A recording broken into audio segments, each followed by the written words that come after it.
அனைத்து மரியாதைக்குரிய நண்பர்கள், அதே மாதிரி இங்கே மேடையில் உட்காந்துருக்கிற அனைத்து நண்பர்களுக்கும் என்னுடைய பணிவான வணக்கத்தை தெரிவிச்சுக்கிறேன். இங்கே ஒரு 3 பேருக்கு நான் ரசிகன். அதில் முதல்ல வெளியே போயிட்டாங்க. அவங்க இங்க இருந்தா நல்லா இருந்திருக்கும்.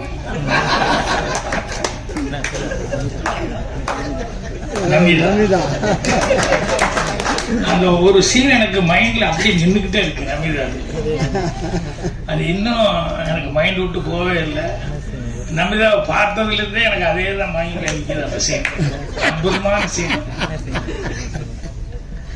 ஏன்னா ஒரு ப்ரிவியூ இது மாதிரி இதுதான் ஃபங்க்ஷன், இந்த மாதிரி ஃபங்க்ஷன் தான். நமிதா வர்றாங்க. இப்படி இந்த பக்கம் இருந்து பையன் சாந்தன் வர்றான். இந்த 2 பேரும் அப்படின்னு பார்த்து அப்படியே அக் பண்ணி பிடிச்சாங்க பாரு. 2 பேரும் அப்படி அக் பண்ணி இது பண்ணிட்டு அப்புறம் திரும்பினாங்கன்னா நடுவில் நான் இப்படியே உட்காந்து பாட்டு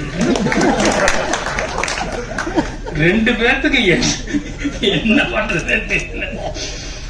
அவன் சாந்தனு அப்படியே ஒரு முடி முடிச்சுட்டு, நான் படத்துல முடிக்கிறத விட மோசமா ஒரு முடியோட அவன் அப்படி போனான். நமிதாவும் அதே மாதிரி சைலண்டா போனாப்புல. ஆனா நான் மட்டும் ரொம்ப ரசிச்சேன். இப்படி ஒரு சீன் வந்து எப்ப பார்க்க முடியும் அப்படிங்கிற மாதிரி அதை அவன் வச்சுட்டு சொல்லியிருந்தா நல்லா இருந்திருக்கும். அடுத்தபடியா இன்னொருத்தருக்கு ரொம்ப ரசிகன். என்னன்னா, மேடையில் எல்லாரும் மைக் கிடைச்சா எல்லாரும் பேசுறோம். ஆனால் அவ்வளவு ஆளுமையோட பேசுறது அப்படிங்கிறது சீமானவன். அது பல தடவை அவருடைய பேச்சை கேட்டு ரசிச்சு நான் ஃபோன் பண்ணியும் பேசியிருக்கேன். நான் மற்றவங்ககிட்டையும் சொல்லியிருக்கேன். ஏன்னா எல்லாத்துக்கும் வராது, அங்கங்க தகராறும் தடுமாறும். ஆனால் சீமானுக்கிட்ட என்றைக்குமே அந்த தடுமாற்றமே இல்லை. ஸோ அதை எப்பவுமே அவர் பேசுறது எங்கே வந்தாலும் டக்குன்னு உட்காந்து கேட்டுட்டு இருப்பேன். ஸோ அவருக்கு ரசிக்கேன். 3வது ஒருத்தருக்கு ரசிகனான்னு அந்த பாதி செல்வமணி தொட்டு விட்டு போனாரு.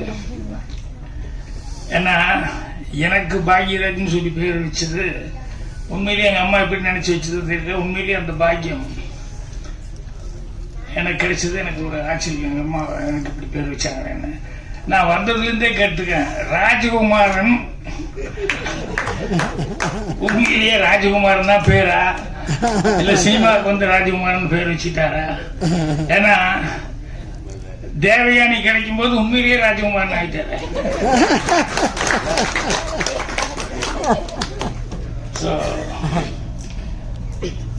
தேவயானி அவங்களுக்கும் நான் ரசிகன். என்னன்னா, அந்த பிளசன்ட் ஃபேஸ், அந்த சிரிச்ச முகமா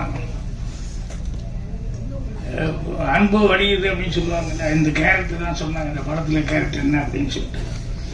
எந்த படத்துல வந்தாலும் அவங்க கேரக்டர் வந்து அவனுடைய சீன், அவனுடைய அந்த ஃபேஸ் அவ்வளோ பிளசண்டா பார்த்துக்கிட்டே இருக்கலாம் போல இருக்கும். இதுல வந்து குழந்தைகளுக்கு வந்து அந்த கேரக்டர் எனக்கு ஸ்னாப்சிஸ் அனுப்பிச்சப்போ பார்த்தேன். ஸோ அது அந்த அளவுக்கு அவங்ககிட்ட வந்து அந்த அவங்க தம்பி பேசும்போது சொன்னாங்க, அம்மாவை நான் பார்க்கல, ஆனால் எனக்கு அம்மாவை விட இவங்க தான் எனக்கு மைண்டில் வருது அப்படின்னு சொல்லிட்டு அவர் தான் அவரும் செல்வமணி நான் கவனிச்சுட்டே இருந்தேன், அவ்வளோ ரசித்தாங்க அப்படின்னு சொல்லிட்டு. அது கூடவே இன்னொன்று சொன்னார், என்னென்னா அந்த குழந்தையை பேசும்போது அவங்க அம்மாக்கள் இப்படி ரசித்தாங்க அப்படின்னு சொல்லிட்டு. ஸோ அந்த வகையில் அவங்களையும் நான் ரொம்ப ரசித்து பார்க்குறேன். சந்தோஷமாக இருந்தது. படத்தில் ஆரம்பத்தில் வந்து ஓப்பனிங்கே டைட்டில் அந்த டிசைனோட நிழல் குடை அப்படின்னு வந்தது. அந்த ரீரிகார்டிங் அந்த டிசைனும் வந்து அவ்வளோ எடுப்பாக இருந்தது. அந்த ஆர்ஆர் அவ்வளோ பிரமாதமாக மியூசிக் டைரக்டர் அவ்வளோ அழகாக ஸ்டார்ட் பண்ணி அதுக்கப்புறம் சாங் வந்துடுச்சு. ஸோ அவ்வளோ சிறப்பாக பண்ணியிருந்தார். அவன் இல்லாமல் அப்புறம் ஹீரோ ஹீரோயின் அந்த 2 குழந்தைங்க நடித்தவங்க, இன்னும் படத்தினுடைய டெக்னீஷியன்ஸ் எல்லாருக்கும் இப்போ என்னுடைய அட்வான்ஸு வாழ்த்துக்களை தெரிவிச்சுக்கிறேன். இந்த படம் வந்து எனக்கு என்னமோ ஒரு நம்பிக்கை இருக்கு. என்னன்னா, சில பேர் வந்து சினிமாவில் வந்து luck favours to fools only அப்படின்னு சொல்லுவாங்க. அந்த மாதிரி எனக்கு சில பேர்லாம் வந்து எப்படிதான் இவங்களுக்கு படம் வந்துக்கிட்டே இருக்கு அப்படின்ட்டு இருக்கு. சில பேருக்கு ஏன்டா இவங்களுக்கு படமே வரல, இனத்தினால படம் வரல அப்படின்ட்டு உண்மையிலேயே அதிகமான் வந்து அந்த லிஸ்ட்ல எனக்கு அதிகமான் ரொம்ப நாளாக மைண்ட்லேயே இருந்துட்டு இருக்காரு. என்னன்னா, அவருக்கு தான் நியாயமா பார்த்தா அவர் தான் கண்டினியூஸா படம் பண்ணணும். ஏன்னா அந்த திறமை அவர்கிட்ட இருக்குது. அவர் நேரேட் பண்ணும்போது நான் கேள்வி கேட்டேன். அதே மாதிரி சாந்தனுக்காக கூட ஒரு படம் செஞ்சு பிஜி ஐலண்டில் போய் ஷூட்டிங்லாம் பண்ணி அவ்வளோ நல்லா இருந்த அந்த படம், அதுவும் நடுவில் ஏதோ தடைப்பட்டு அப்படின்னு போச்சு. ஸோ அந்த மாதிரி சில நேரங்களில் வந்து 1 கிலோ அறிவாளியாக இருந்தாலும் ஒரு 10 கிராம் அதிர்ஷ்டக்காரங்கிட்ட கை கட்டி தான் நின்னாகணும் அப்படின்னு சொல்லுவாங்க. அந்த மாதிரி சினிமாவில் சில நேரங்களில் வந்து அதிர்ஷ்டம் சில பேர் திறமைசாலிகளுக்கு வந்து கை கொடுக்காம இருக்காது. எனக்கு ரொம்ப மனசு கஷ்டமா இருந்தது. ஸோ அதிகமான் அவர்கிட்ட ஒர்க் பண்ணவர் இவர் சிவா ஆறுமுகம் அவர்கள் அப்படின்னு சொல்லும்போது, இந்த தேவயானில இவ்வளவு தடவை கேட்டாங்களே, கேட்கவே வேணுங்கிறது இல்லை. கண்டிப்பா இந்த படம் வந்து படம் நல்லா பண்ணியிருப்பாங்க. கண்டிப்பா படம் வந்து ஸ்லோ பிக்கப் ஆகும். அது ஓப்பனிங் இருக்கோ இல்லையோ ஸ்லோ பிக்கப் ஆகும். அந்த அளவுக்கு படத்தில் அதிகமானலாம் வந்து அவரே வந்து ரொம்ப இன்வால்வ் ஆகி இந்த படத்துக்காக வாங்கன்னு சொல்லி கூப்பிட்டாரு. அதே மாதிரி பாலசேகர் வந்து அவரும் வந்து அவசியம் இந்த படத்துக்கு நீங்கள் வரணும் சார், அந்த ஆடியோ ஃபங்க்ஷனுக்கு வரணும் அப்படிங்கிற மாதிரி எல்லாம் எதுக்குன்னா, அந்த டைட்டில் வந்து நிழல் குடைட்டு வச்சிருக்காங்களே, இவருக்கு இந்த டைரக்டருக்கு வந்து நிழல் குடையா இவங்கெல்லாம் இருக்காங்க. அதிகமானமா நிறைய நண்பர்கள்லாம் இருக்காங்க.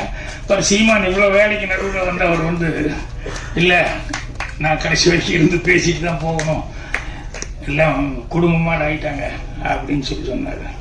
ஸோ நிழல் குடை அப்படிங்கிறதுனால நான் அது சம்மந்தப்பட்டது ஒரு 2 விஷயம் மட்டும் சொல்லணும்னு நினைக்கிறேன்.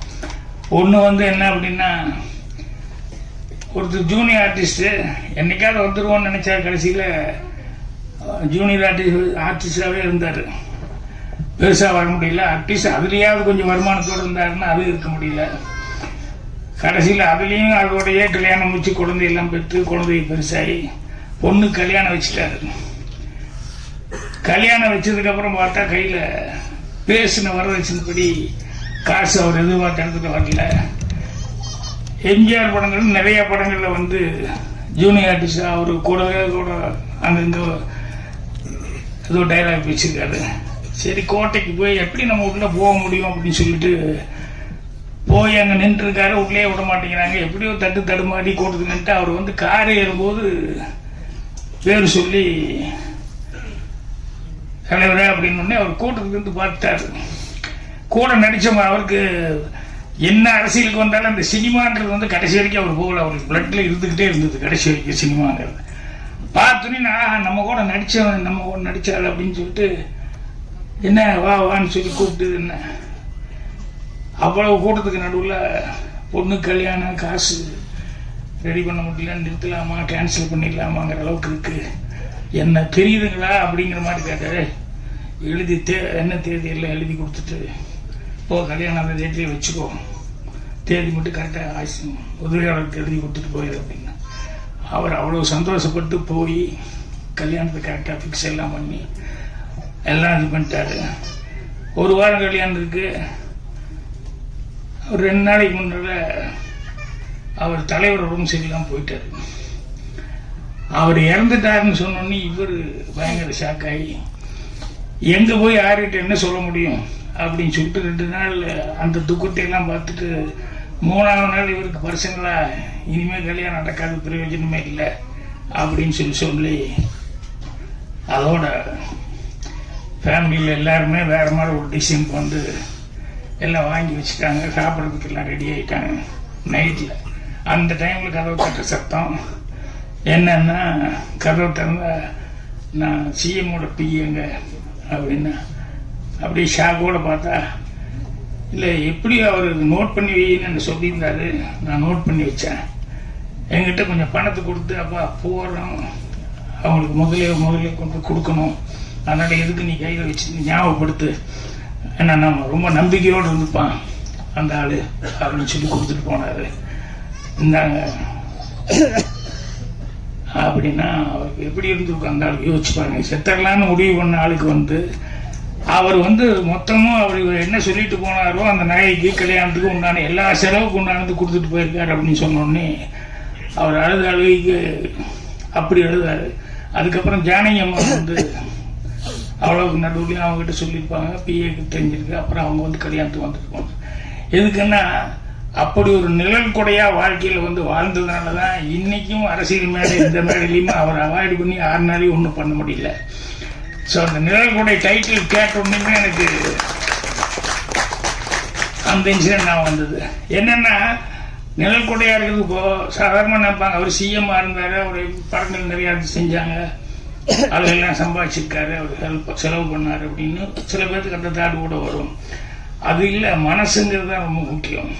எனக்கு தெரிஞ்சு கலைஞான சார் சிவாஜி வச்சு ரஜினி இன்ட்ரடியூஸ் பண்ணாரு ஃபர்ஸ்ட் படம் அவருக்கு. அதுக்கப்புறம் மிருதங்க சக்கரவர்த்தி எடுத்தாரு. எடுத்து எல்லாமே அவருக்கு சரியா வரல, கடன் பட்டாரு, அவ்வளவு கஷ்டத்தில் இருக்காரு. அவர் பேட்டியில் நக்கீரன் இதில் வந்து பேட்டியில் சொல்லும் போது இப்படி எல்லாம் எனக்கு படம் எடுத்து கூட நான் வந்து இன்னும் ஒரு சொந்த வீடு இல்லை, வாடகை வீட்டில் தான் இருக்கேன், அப்படி ஒரு சிரமத்தில் இருக்கிறேன். பட் பரவாயில்ல, ஆனால் எனக்கு எப்போ கேட்டாலும் நான் வந்து ரஜினியை படத்தில் நான் ஃபர்ஸ்ட் நடித்தாருன்னு சொல்கிறதோ இல்லை மிருதங்க சக்கரவர்த்தி எல்லாம் சிவாஜி சார் வச்சு எடுத்தேன்னு சொல்கிறது அது எனக்கு பெருமை, அது போதும் அப்படிங்கிற மாதிரி சொல்லிட்டு அந்த கொஞ்சம் கஷ்டங்கிறத வந்து அந்த நேரம் பார்த்து தேவர் பிலிம்ஸ் அவர் வந்து அவ்வளவு மரியாதையோடு அங்கே தேவர் பிலிம்ஸ் இருந்தார். அந்த சின்னப்பட்ட அவர்கள் வந்து அவ்வளோ தூரம் ரைட்டர்ஸ் எல்லாத்தையுமே அரவணைச்சு அப்படி கொண்டு போவார், சின்னவங்க பெரியவங்க இல்லாமல். ஆனால் என்னன்னா அவர் பண்ண ஒரே தப்பு, உண்மையான ஆர்மியாவே கடைசி வரைக்கும் இருந்து அவர் இருந்த வரைக்கும் சக்சஸை பார்த்து எல்லாத்தையும் பண்ணிட்டு போனார். அப்படியே அவங்க பையனையோ மருமகனையோ ட்ரைனிங் கரெக்டாக பண்ணாம விட்டாரு.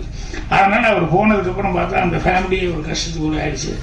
அந்த நேரத்தில் ஏதோ ஒரு அவங்க குடும்பத்துக்கு கஷ்டம், இவர் காலுக்கு வருது, ஐயோ அதுக்கு நம்ம ஒரு பணம் கொடுத்து ஹெல்ப் பண்ண முடியாமல் இப்படி உட்காந்துருக்குமே அப்படின்னு சொல்லிட்டு நம்மளே இவ்வளோ சிரமத்தில் உட்காந்துருக்குமே அப்படின்னு சொல்லும்போது இவருடைய பேட்டியை பார்த்துட்டு சேலத்தில் இருந்து ஒரு அட்வொகேட், அவருக்கு இவருக்கு தெரியாது கலைஞானத்தை பற்றி, ஆனால் இவர் பேட்டியை பார்த்துட்டு இப்படியெல்லாம் நீங்கள் கஷ்டப்பட்டு இவ்வளோ தூரம் லைஃப்பில் வந்து இருக்கீங்க, ஸோ ஏதோ உங்கள் கஷ்டத்துக்கு என்னால் முடிஞ்சது நான் அனுப்பிச்சிக்கிறேன்னு சொல்லி ஒரு 10,000 ரூபா வந்து அவருக்கு அனுப்பிச்சிருக்காரு.